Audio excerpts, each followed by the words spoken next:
เที่ยวถึงนาปอยนาลำห่างอามไปก่อลีฮักเราห่างสิงหาตาเพียงยับเพียงยับวันเดินเธอตั้งใจพอลาลาเนื้อ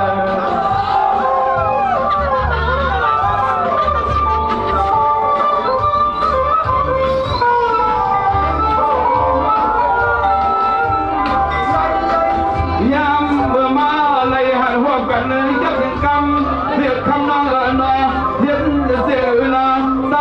ที่มีขอกำตัดตาละตูต้องเต็มที่ท่านให้เต็มพี่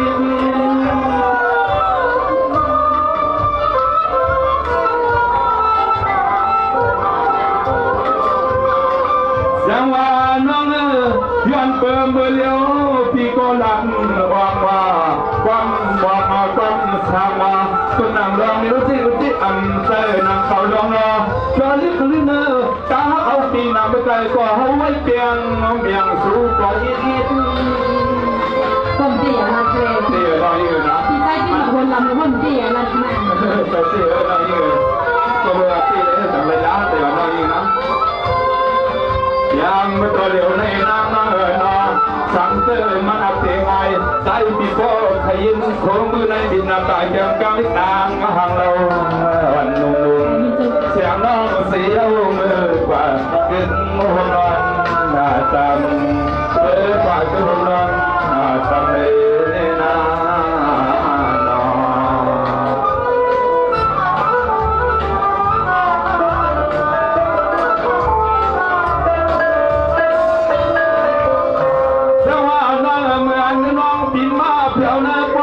อำนาจน้องพี่มาสีหังคอยคนเหลียวยาวลึกเขียวเท้าขึ้นยิงเนื้อสังเสน้ำน้องเมื่อนั้นจางสามีก็จอม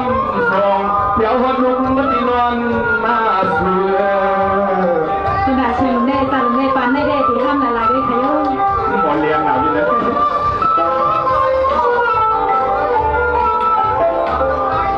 งานน้องขันละดูตู้จัดซึ่งก็เลี้ยงสักทีเปิดเป็นนั้นอะไรกันเยอะหลายกันพวกมันเชิงได้นะจูบอลลิงสักทีเขาได้สังกัดสีโคชีโนดาแต่ไม่อย่างนี้นะจังหวะพอเลี้ยงไข่หัวทำมุ้งจ้องยาวสอนเสียงหนุ่มน้องมีสิตาก็ตีตัวเดินตัวเยี่ยนพวกมาตั้งหลังมาตั้มขณะเชิงได้ตำราที่มีนางเดินนายเย็นวันนี้สังเกตว่ามาเมื่อไหร่อาก็บอลลิงสักทีเขาหาคนในสังเกตเลยค่ะในหัวน้องนะทำมาน้องเอ๋ยนะ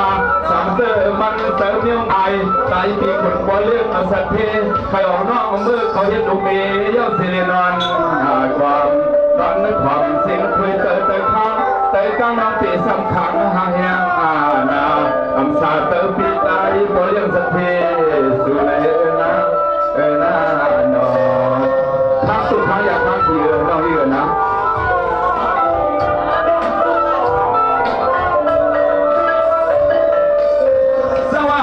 ความเมื่อไกลที่ว่าอันเปลี่ยนตะก้อนตะปองปา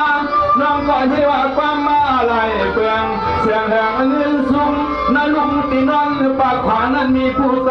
สวงเปลี่ยนในความสวยน้องลูกว่าใช่ลูกบอกค่ะก็เชียงลงพึ่งน้องเราในบอกไอ้เงี้ยตัวน้องจะตั้งใจเลยค่ะยิงมาน้องนาหังอีปีส่วนยักยิงน้องนางหังอีปีส่วนหักนายามเมื่อนอนคำขึ้นเรียกดินสองสู่กันท่านั้นสู่กันมากันเขียวดีเลยลูกกันว่าก็สั่งพากันสองคนเนี่ยเพราะว่ามันตีมันนี่ไปสื่อสารจริงได้ตรงนี้ได้มีช่วยได้น้องเชียงลงสวรรค์ทางกระเจิดกรรมสิจังและสิตักสุนว่าปีเตยนจะเป็นพาอุ่นพาห่มอุ่นนั้นเหมือนพวกแก่ฮะจุดมองนั่งว่าในก็ใจไปเปิดสักตักอาหารไปหาน้องยิ่งเลยนะไปยี่นาพายี่ได้ไม่ได้ไปท่านผู้ชมใครไหมเราว่าน้องนางเรียบพร้อมตัวเดียวในน้ างในมาหดไฟหดลำที่รองอ้ำของความมาน้องบ่อยยอมตังพอเลี้ยงสติเป็นสีอาญาความความน้องบ่ได้มีก็นอนตามตึงหงกวางสวง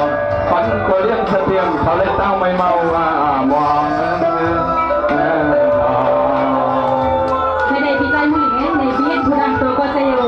ผู้หลังเองก็ถึงชวนเลยผู้บริษัทที่เขาหยอดนอกจากหนุ่มนึกเล่นวองไทยเนี่ย วันนี้เลยว่าเอาควายถอดมือไม้ต้มไรก็เร็วที่ผู้หญิงกันวันนี้เลยนะสว่างน้องก็อยู่บนเรื่องสติของอันนี้ตีนาเป็นก้อนรวมมองที่ว่าอยากตัวอีกกลางป้อมเหมือนหออยากตัวต่อป้อมเหมือนเป็นคนมาหันสู่นาเราตามวนในบทอ่านมันนู่นนี่ลูกมีโปเลี้ยงสะเต็มและสนังตามมันหาสอนนี่น้อง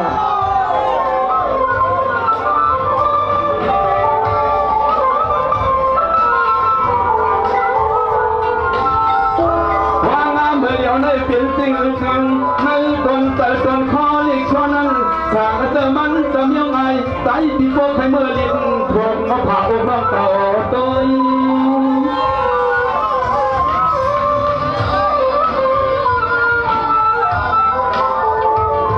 สวัสดีเมื่อยามไกลปีละนี้ชีวิตดาวพักหน้าจวนหน้าต่างเต้นอังว่าเลยน้องก็แค่น้องกวางก็เตี๋ยวห้องดังมาคอย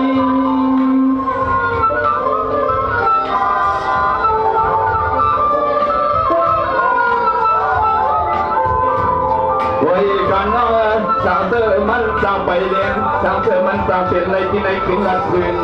บอกเอาเสียงขอความยอมอันถักถึงตัวเรื่องสติเป็นเมืองอาญานจำได้สู่เล็กน้ำเป็นวันไปห่มกลอมประเทศที่นำปันน้องตัวยาตรงผ่านวันไหนเมื่อไกลนอเป็นนักมาเท่านั้นน้อยนะ เอาค่ะ ลาเวลาน้อยนะปีนี้เราอยู่ต้องพูดในส่วนของเจ้าโมเดลของน้อยนะ เอาค่ะ